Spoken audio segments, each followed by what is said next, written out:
အားလုံးပဲမင်္ဂလာပါအဲ့တော့ကျွန်တော်တို့ဒီကနေ့မှာတော့ data တွေကို filter လုပ်တာပေါ့နော် filter ဆိုတာကိုရှာခြင်းတဲ့စကားလုံးလေးကို filter လုပ်ပြီးရှာတာပေါ့နော်အဲ့တော့ filter လေးကိုလွယ်လွယ်ကူကူလေးနဲ့ JQuery ရိုးရိုးကိုပဲသုံးပြီးတော့ရေးကြည့်ပါမယ်နော်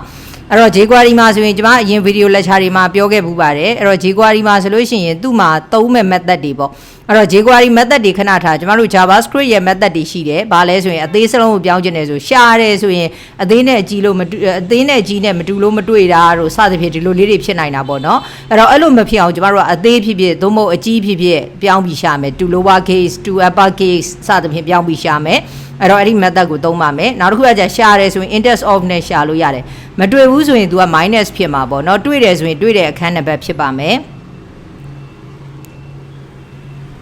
နောက်တစ်ခုကတော့ကျမတို့ကဒီ JQuery မှာဆိုရင် data တွေကို access လုပ်ချင်တဲ့အခါမှာ P တို့လိုမျိုး H တို့လိုမျိုးအဖွင့်တက်နဲ့အပိတ်တက်ကြားထဲမှာရေးတယ်ဆို HTML နဲ့ယူလို့ရတယ်နောက်တစ်ခု tag ဆိုတာရှိတယ်အဲ့ဒါနဲ့ယူလို့ရတယ်အဲ့လိုမှမဟုတ်ဘဲနဲ့ input type တို့ဘာလို့လိုမျိုးအတွင်းထဲမှာရိုက်ထည့်တဲ့တန်ဖိုးကိုလိုချင် VAR နဲ့ယူလို့ရတယ်နောက်တစ်ခုကတော့ attribute ဆိုရင် ATTR ပေါ့ ATTR ဆိုပြီးတော့ဒါယူတာပေါ့နော် SRC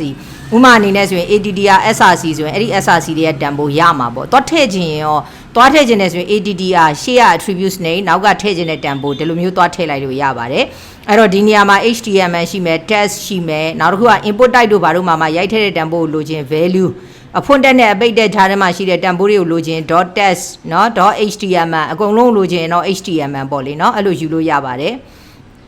နောက်ထပ်တစ်ခုကတော့ကျမတို့ဒီမှာသုံးမဲ့ advanced ပေါ့click နှိပ်လိုက်တာနဲ့လို့ပြောခဲ့ရင် click ပေါ့နော်မဟုတ်ဘူး key လေး A ဆိုတဲ့ key လေးကိုနှိပ်ပြီးရင်လက်ကလေးလွှတ်လိုက်တယ်လေအဲ့ဒီလက်ကလေးလွှတ်လိုက်တဲ့အချိန်လှုပ်ချင်တယ်ဆို key F ပေါ့နော်နောက်တစ်ခုက filter လှုပ်ချင်တယ်ဆိုရင် filter စသဖြင့်သုံးလို့ရပါတယ်အဲ့တော့ကျမတို့ဒီ event လေးတွေကိုသုံးခုန method လေးတွေကိုသုံးပြီးတော့ filter လုပ်တာလေးရေးကြည့်ပါမယ်အဲ့တော့ကျမက design ဘိုင်းမှာအချိန်ကုန်အများကြီးမခံချင်ဘူးပေါ့နော်အချိန်ကုန်အများကြီးမခံချင်တော့ဘာကိုသုံးသွားမလဲဆိုတော့ bootstrap ကိုသုံးပါမယ်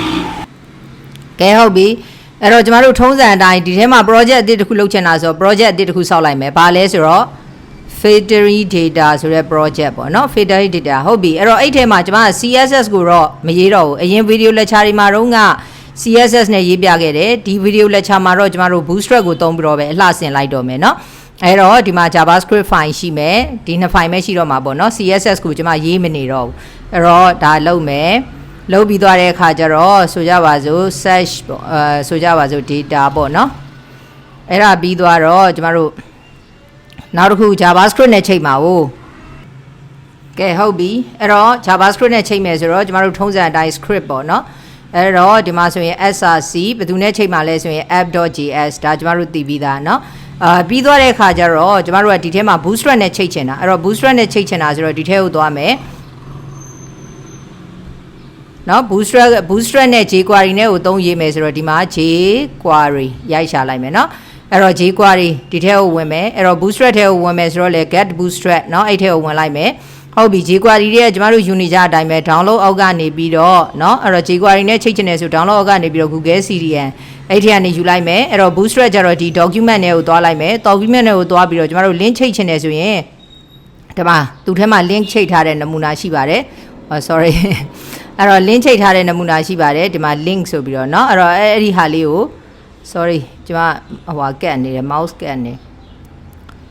အဲ့တော့ link ချိန်ထားတဲ့ဟာလေးကိုလိုချင်တော့ link ချိန်ထားတဲ့ဥစ္စာလေးကိုဒီကောင်လေးကို copy ကူးလိုက်ပါမယ်အဆုံးထိပေါ့เนาะအဆုံးထိ copy ကူးလိုက်ပါမယ်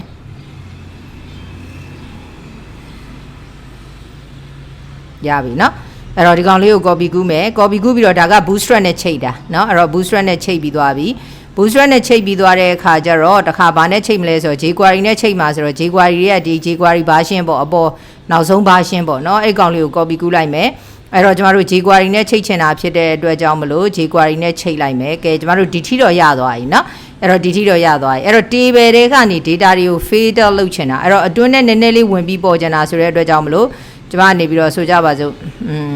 container ပေါ့ container เนาะအဲ့တော့ container လို့ရေးလိုက်တယ်အဲ့တော့အဲ့ဒီ container ထဲမှာ table create လုပ်ချင်တော့ table ထဲမှာtr เนาะ tr ထဲမှာခေါင်းစဉ်ပေါ်ချင်တော့ th ပထမတစ်ခုကဆိုကြပါစို့ကျမတို့ id ပေါ့เนาะနောက်ထပ် th ကကျတော့ကျမတို့ပေါ်ချင်တာက name ပေါ့ဆိုကြပါစို့ course ပေါ့เนาะ နောက်ထပ် th ကကျတော့ bash ပေါ့နော်နောက်ထပ်တစ်ခုပေါ်ကျင်တာကကျတော့ဆိုကြပါစို့ကျမတို့နောက်ထပ်တစ်ခုပေါ်ကျင်တာကကျတော့ stat date ပေါ့သို့မဟုတ် year ပေါ့နော်အဲ့တော့ year သို့မဟုတ် stat date ရပါတယ် stat date เนาะအဲ့တော့ဒီလိုလေးတွေထည့်လိုက်တယ်ပေါ့เนาะဒီလိုလေးတွေထည့်လိုက်ပြီးတော့အောက်မှာတစ်ခါတည်းပဲရေးပါမယ် tr dd dd ထဲမှာဆိုကြပါစို့1ပေါ့เนาะ dd ထဲမှာ1ပြီးတော့ id က1 dd ထဲမှာဆိုကြပါစို့မောင်နောက်ထပ် dd cost ဆိုတော့ jsc cost ကိုတက်တယ်နောက်တစ်ခုကကျတော့ dd เนาะ bash ကဆိုကြပါစို့ bash 1ဘယ်နှခုနှစ်မှာဖွင့်တဲ့ batch 1လဲလို့ပြောခဲ့ရင်ဆိုကြပါစို့2020မှာဖွင့်တဲ့ batch 1ပေါ့နော်စသဖြင့်ရေးလိုက်မယ်ကဲဒီကောင်ကို copy ကူးလိုက်မယ်နော် copy ကူးလိုက်ပြီးတော့နံပါတ်2ပေါ့ဆိုကြပါစို့နံပါတ်2ကအောင်ပေါ့အောင်ကလည်း JSC batch 1ကပဲဆိုကြပါစို့နော်အဲ့တော့နောက်တစ်ခုကကျတော့နံပါတ်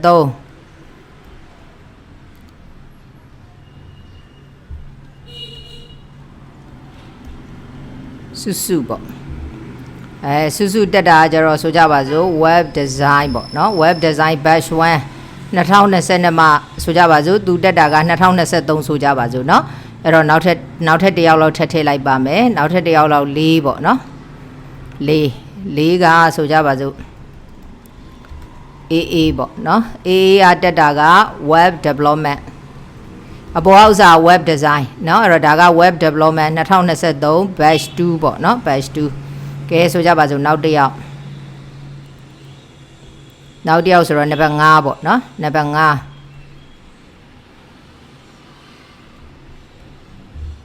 ရဒီပေါ့ဆိုကြပါစို့သူက JSC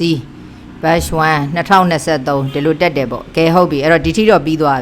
ပြီဒီတော့ဒီ file လေးကိုသွားပြီးတော့မှ run ကြည့်မယ်ကျမတို့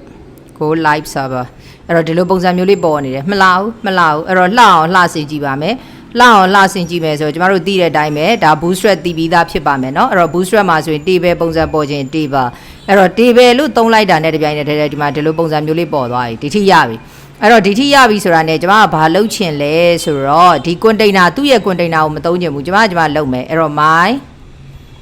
container အဲ့တော့ my container လို့လုပ်လိုက်တယ်ဆိုရင်တော့ကဲထားပါတော့ my container မလုပ်တော့ပါဘူးသူ့ရဲ့ container က container ပဲသုံးလိုက်မယ် background color bg bg ဆိုကြပါစို့ bg info ဆိုရင်အယောင်ကြီးကအရန်ရင့်တယ်ဟိုးအရင် bootstrap တွေတုန်းက bg info ဒီလောက်ပဲပါတယ်ဒီမှာအယောင်ကြီးကရင့်ကြီးမလှဘူးအဲ့တော့ bg info ခုနောက်ပိုင်းမှာဆို subtle ပေါ့ဒါလေးပါတယ်သူကနည်းနည်းလေးအယောင်ဖြော့တယ်ဒီအယောင်လေးဆိုမစိုးဘူးပေါ့နော်အဲ့ဒီအယောင်ပေါ်ခိုင်းလိုက်မယ်ဟုတ်ပြီအဲ့ဒါပြီးသွားတော့အပေါ်ကြီးနဲ့ရမ်းကတ်နေတာမလှတော့ margin เนาะ margin ကိုအပေါ်အောက်ကို5လောက်ချလိုက်မယ်ဟုတ်ပြီ margin 5လောက်ချလိုက်မယ်အဲ့ဒါဆိုရင် margin 5လောက်ဖြစ်သွားပြီ5လောက်ဖြစ်သွားတော့ဒီကောင်ကြီးကဒီလို4000ဆက်ဆက်ကြီးကျမတော့4000ဆက်ဆက်ကြီးမကြိုက်ဘူးအဲ့တော့4000ဆက်ဆက်မကြိုက်ဘူးဆိုလို့ရှိရင် bootstrap မှာကိုွေးကျင်နေဆိုရင် rounded เนาะ rounded ပြီးရင် share ထည့်ကျင်တာshare ထည့်ကျင်နေဆိုရင် shadow share large ဆိုရင်LG ပေါ့เนาะ LG ဆိုရင်တော့တော်တော်ခက်ကြီးလေး share ချပြီးမှာဒါဆို share လေးနဲ့လိုလေးကြွတ်တက်တဲ့ပုံစံလေးဖြစ်လာပြီเนาะအဲ့တော့အပေါ်မှာ filter လုပ်ဖို့ရအတွက်ဆိုရင် search လုပ်တဲ့အကွက်လေးပါမှာပေါ့အဲ့တော့ table ရဲ့အပေါ်မှာ search လုပ်တဲ့အကွက်ဆိုတော့သိတဲ့အတိုင်းပဲ input type text ပေါ့เนาะအဲ့တော့သူ့ရဲ့ ID ကိုကျတော့ရှာမဲ့ဟာဆိုတဲ့အတွက် ch search word လို့ပေးလိုက်မယ်အဲ့တော့သူထဲမှာဆိုလို့ရှိရင် placeholder ပေါ့ placeholder က session ပေါ့เนาะအဲ့တော့ဒီလိုလေးပေးလိုက်တယ်ဟုတ်ပြီအဲ့တော့ဒီလိုလေးပေးလိုက်တယ်ဆိုတော့ဒီလိုပုံစံမျိုးလေးဖြစ်နေတယ်အဲ့တော့ဒီဘက်မှာကက်ကက်ကြီးမလှဘူးအဲ့တော့ကျွန်မဒီဟာနဲ့အပြည့်ပေါ်ပါเนาะအပြည့်ပေါ်ပါလို့ပြောချင်တယ်ဆိုရင်ဒီနေရာမှာ class ဘာသွားထည့်လိုက်ရင်ရပြီလဲဆိုတော့ found control control เนาะ found control လေးထည့်လိုက်တာနဲ့တပြိုင်နက်တည်းเนาะအဲ့တော့ဒီလိုပုံစံဖြစ်သွားပြီဒီထိရပြီဒီထိရတော့ဘာဖြစ်လဲဆိုတော့ကျမတို့အပေါ်ကြီးနဲ့ရမ်းကတ်နေတယ်မလှဘူးအဲ့တော့ဒီအယောင်ချေထားတာမှာကျမတို့က patty သွားထားခြင်းတာpatty သွားထားခြင်းတော့ရတယ်အယောင်ချေထားတာဒီကောင်ကြီးကို patty သွားထားခြင်းတော့ p ပေါ့เนาะ p ဘယ်လောက်ထားလိုက်မလဲဆိုတော့ py အပေါ်အောက်က5မထူပါဘူးအကုန်လုံးသာ 5 ထားလိုက်ပါတော့4ဘက်4တန်းเนาะအဲ့တော့ p5 လို့သွားထားလိုက်တယ်ဆိုရင်ဒီလိုပုံစံမျိုးလေးဖြစ်သွားပါပြီအဲ့တော့ကျွန်မစိတ်ထဲမှာကဒီ patty ကအရန်ကိုနည်းနည်းလေးများလုံးအကြီးသွားတယ်လို့ထင်တယ်အဲ့တော့5လောက်မထားတော့ဘူးเนาะ 3လောက်ပဲထားလိုက်မယ်ပေါ့နော်3လောက်ပဲထားလိုက်လို့ရှိရင်ဒီလိုပုံစံမျိုးလေးဖြစ်သွားမယ်ကဲဟုတ်ပြီအဲ့တော့ဒီမှာရှာခြင်းတဲ့စကားလုံးပေါ့နော်ရှာခြင်းတဲ့စကားလုံးလေးရိုက်ထဲအဲ့ဒီရိုက်ထဲလိုက်တာကကျွန်တော်တို့ကဥမာ A လို့ရိုက်ထဲခင် A ရိုက်ပြီးရင် A key လေးကိုလွှတ်လိုက်ရတယ်လေအဲ့ဒါကို key app လို့ခေါ်တယ်အဲ့တော့ဒီအကွက်ထဲမှာ key app လုပ်လိုက်တာနဲ့ဒီအောက်ကကောင်တွေကိုသွားပြီး filter လုပ်ချင်တာပေါ့နော်အဲ့တော့ဒီအကွက်ထဲမှာ filter ဒီအကွက်ထဲမှာ key app လုပ်လိုက်တာနဲ့ဒီအကွက်ထဲကတန်ဖိုးကိုယူဆိုတော့ input type ထဲကတန်ဖိုးကိုယူခြင်း dot value နဲ့ယူရမှာဟုတ်အဲ့တော့ဒီထဲမှာသွားရေးမယ်ဆိုကျမတို့ရေးတဲ့ထုံးစံအတိုင်းဒီ page ကြီးအစင်သင်းဖြစ်တာနဲ့လို့ပြောချင်ရင် document.ready ဟုတ်တယ်နော်အဲ့တော့အဲ့ဒီအတွင်းထဲမှာ function လက်သေးကုန်းအဖွင့်ပိတ်တွန်ကုန်းအဖွင့်ပိတ်ဒီလိုလာပါမယ်နော်အဲ့တော့အဲ့ထဲမှာကျမတို့ကခုနကပြောတဲ့ဟာကိုကျမတို့ဘာပေးခဲ့လဲနောက်ကိုပြောရေးမေးနေ search word ဟုတ်ပြီအဲ့ search word ဆိုတဲ့ဥစ္စာလေးကဘာပေးခဲ့တာလဲ ID ဆိုရင်ကျမတို့ထုံးစံအတိုင်း hash ပေါ့နော် hash search word အဲ့ဒီ search word လေးပေါ်မှာဘာလုပ်လိုက်တာနဲ့တော့ key app key လေးကိုနှိပ်ပြီးတော့မြှောက်လိုက်တာနဲ့အလုပ်တစ်ခုလုပ်ချင်တယ်ဆိုတော့ထုံးစံအတိုင်း function တွန်ငွန်အစားတွန်ငွန်အပိတ်စမီကောမှာပိတ်ဒါပဲအဲ့တော့ဒီထဲကိုရောက်လာတယ်ဆိုရင်အဲ့ထဲမှာရိုက်ထည့်လိုက်တဲ့တန်ဖိုးလေးကိုအရင်ယူရမှာအဲ့တော့ variable ယူချင်တော့ let เนาะအဲ့တော့ search လုပ်မဲ့စကားလုံးဆိုတော့ search လုပ်မဲ့စကားလုံးကိုလိုချင်တော့ဘယ်သူထဲကနေယူမှာလဲဆိုတော့အခုဒီထဲကနေဒီ keypad လုပ်လိုက်တဲ့ကောင်လေးတွေကနေ var value ကိုယူလိုက်တယ်ယူပြီးပြီဆိုတာနဲ့ကျမတို့က fader လုပ်တော့မှာဘယ်ကောင်ကို fader လုပ်မှာလဲဆိုတော့ဒီ table ကြီးကို fader လုပ်မှာအဲ့တော့ table မှာသွားပြီးတော့ class ဆိုကြပါစို့sorry table မှာသွားပြီးတော့ class ပေါ့နော်class ကရှိပြီးသားမလို့ तू ကမရဘူးဖြစ်နေတာအဲ့တော့ table မှာသွားပြီးတော့ကဲဆိုကြပါစို့ဒီရှေ့ရထဲမှာ space ချရေးလဲရတယ်သို့မဟုတ် ID ပေးလိုက်ပါမယ်နော်အဲ့တော့ student student data เนาะ student data ဆိုပြီးတော့ ID ပေးလိုက်တယ်အဲ့ student data အောက်မှာရှိတဲ့ row တွေကို filter လုပ်ချင်တာ row တွေကို filter လုပ်ချင်တာဖြစ်တဲ့အတွက်ကျမတို့ကဒီမှာဘာသွားရေးမလဲဆိုတော့sorry ID နဲ့ရေးထားတာဖြစ်တဲ့အတွက်ကြောင့် hash student data dot เนาะအဲ့တော့ filter လုပ်ချင်တာဖြစ်တဲ့အတွက် filter function တစ်ခုလုပ်ချင်တာဆိုတော့ function ဟုတ်ပြီအဲ့တော့ဒီထဲကိုရောက်လာတာနဲ့ကျမတို့က table ထဲမှာရှိတဲ့ data တွေကိုယူလိုက်မှာအဲ့တော့ table ထဲမှာရှိတဲ့ data တွေကိုယူလိုက်မှာဆိုတော့ let data equal ဘယ်သူတွေရတော့ table တွေကsorry ဒီနေရာမှာ table ကို filter လုပ်ချင်တာမဟုတ်အဲ့ဒီ table အောက်က tr ကို filter လုပ်ချင်တာเนาะ tr ကို filter လုပ်ချင်တာဒီမှာယူတော့ဘယ်သူတွေအကောင်တွေအားလုံးယူမှာလဲဆိုရင် table တွေက data တွေအားလုံးကိုယူလိုက်မှာဒီထဲအကောင်တွေယူမယ်ဆိုတော့ this dot ဆိုကြပါစို့เนาะအဲ့တော့ tr ထဲမှာရှိတဲ့ data တွေကိုယူချင်တော့ this dot text ယူလိုက်တယ်အဲ့တော့ဒီ this dot text ထဲမှာเนาะ this dot text ထဲမှာဘယ်သူပါရင်ယူမှာလဲဆိုတော့ hey search word လေးပါရင်ယူမှာเนาะအဲ့တော့ this dot text ထဲမှာ search word ပါရင်ယူမှာပေါ့လုပ်ချင်တဲ့ပုံစံကလေအဲ့တော့အဲ့ဒါကိုဘယ်လိုသွားရေးမလဲဆိုတော့ခုနကကျွန်မပြောခဲ့တဲ့ပြဿနာအကြီးသေးပြဿနာရှိတယ်အကြီးသေးပြဿနာရှိတော့ကျမတို့ကအကြီးပြောင်းခြင်းပြောင်းသို့မဟုတ်အသေးပြောင်းခြင်းပြောင်းအကြီးပြောင်းခြင်းနေဆိုရင်လည်းရတယ် to upper case ပေါ့နော်အသေးပြောင်းခြင်းနေဆိုရင်လည်း to lower case ပေါ့စသဖြင့်ကိုကြိုက်တာတစ်ခုကိုပြောင်းလိုက်လို့ရတယ်ပေါ့နော်အဲ့တော့ဒီကောင်ကို lower case ပြောင်းပြီဆိုရင်အပေါ်မှာရှိတဲ့ဒီကောင်ကိုလည်း to lower case เนาะ lower case ပြောင်းပြီးတော့ရှာကြည့်လိုက်ပေါ့เนาะအဲ့တော့ lower case ပြောင်းပြီးတော့မှအဲ့ထဲမှာရှိခဲ့ရင်ပျောက်ဟုတ်လားပေါ်လိုက်ပျောက်လိုက်လောက်ရမှာဟိုပေါ်လိုက်ပျောက်လိုက်လောက်ရမှာဆိုတော့ဘယ်သူကိုပေါ်လိုက်ပျောက်လိုက်လောက်ရမှာလဲဆိုတော့ရှိနေရင်ဖြောက်မရှိရင်ပေါ်ဒါမျိုးပုံစံမျိုးလုပ်ချင်တာကိုเนาะ